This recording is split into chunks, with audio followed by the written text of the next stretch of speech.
항우울제는 의존이나 내성 같은 것들은 위험성이 없습니다. 걱정 안 하셔도 되고 기간에 문제가 있는 건 아니에요. 짧게 먹으면 괜찮을 약이 오래 먹으면 문제가 되고 이러는 건 아니에요. 장기 복용에 대해서는 안심하셔도 된다고 말씀드리고 싶고, 필요하면 평생 복용하게 되는 경우도 있거든요. 그래도 안전할 정도로 제가 스스로도 먹을 수 있고 제 가족들에게도 적극적으로 권할 수 있을 만큼 안전하다라고 말씀드리고 싶습니다. 지나친 불안감이나 걱정 같은 거 조금 내려놓으실 수 있으셨으면 좋겠습니다.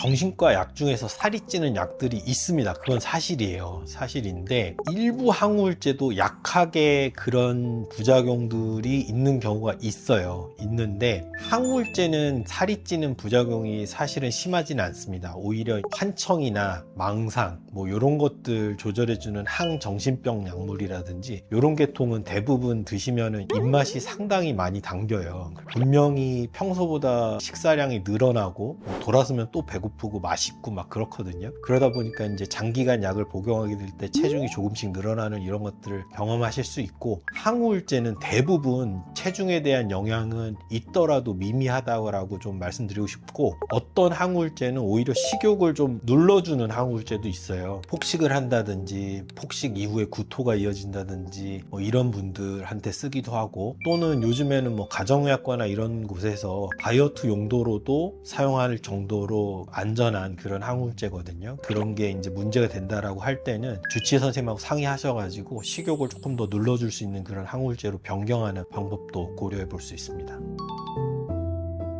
무조건 평생 먹어야 되는 건 아니다. 아주 오래 먹어야 되는 경우도 있다. 라고 이제 일단은 설명을 드리고, 그런 예가 뭐냐면 청소년기부터 시작된 일찍 생애 전반기에 시작된 우울증이라든지 뚜렷한 가족력, 심한 가족력 같은 것들이 여러 명이 있으시다든지 이번 치료 전에도 여러 차례 재발한 경험이 있으신 분들이라든지, 이런 분들은 이 정보들이 뭘 얘기를 하는 거냐면 생물학적인 원인들이 많이 영향을 주고 있다라는 내용들을 시사하는 정보들이거든요. 그런 경우에는 뭐 긍정적인 거는 생물학적인 원인이 강하기 때문에 약을 썼을 때 약에 대한 효과가 이제 좋을 수밖에 없고요. 안타까운 거는 그 약으로는 조절이 잘 되던 증상이 약을 중단하면 또 쉽게 재발하는 그런 가능성도 있거든요. 그런 경우에는 증상이 좋아지고 나서도 완전히 끊지는 말고 용량을 줄여가지고 재발 방지 목적으로 장기간 유지하자, 이렇게 말씀드리는 경우도 있고, 아주 나아가서는 드물게는 좀 평생 드시는 분들도 있습니다. 근데 그렇지만 몸 자체에 주는 어떤 부정적인 영향이라든지 이런 것들에 대해서는 크게 걱정하지 않으셔도 된다고 제가 말씀드릴 수 있습니다.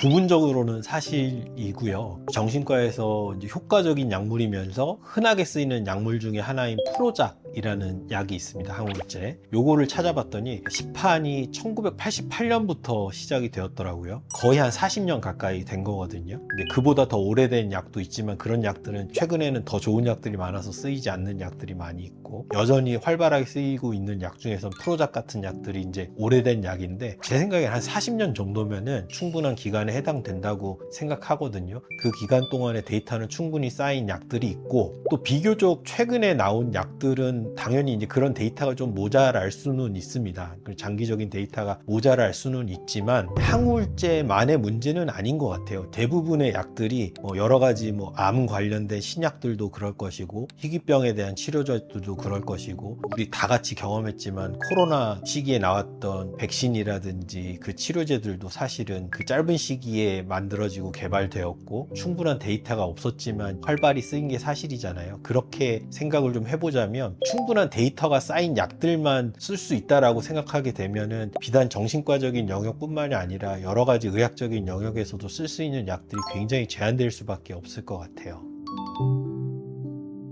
요거는 꼭 얘기해 주시면 돼요. 충분히 이제 약을 교체해 가면서 쓰면 그런 것들 대처가 가능하고요. 근데 중요한 건 이제 말씀을 잘 안 하세요. 뭐 의사 환자 관계이더라도 편하게 얘기하실 수 없는 그런 주제이기도 한가 봐요. 내가 약 먹고 나서 이러이런 변화가 생겼다, 이런 것들을 대처할 수 있는 방법이 있는데도 불구하고 얘기를 안 주셔가지고 갑자기 혼자서 약을 중단하시거나 이런 경우가 있는데, 그러지 마시고 그런 것들이 있으면 주치의 선생님하고 꼭 상의를 좀 하시기를 당부드립니다.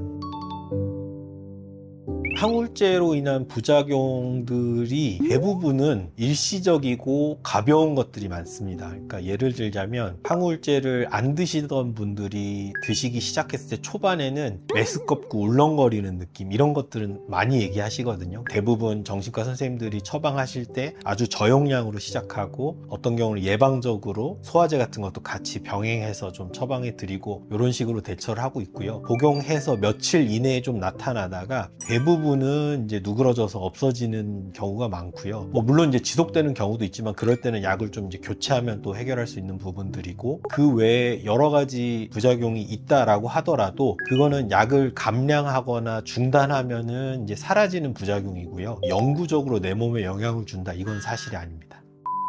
제가 자주 받는 질문들을 떠올려 보면서 이제 기억이 나는 것들에 대해서는 항울제 부작용들에 대해서 좀 설명을 드려봤는데요. 혹시 제가 다루지 못했거나 말씀드리지 못한 것들이 또 있을 수도 있을 것 같아요. 궁금하신 부분들이 있으면 댓글로 달아주시거나 저희한테 문의해 주시면 그 부분에 대해서도 좀 상세하게 설명드리도록 하겠습니다.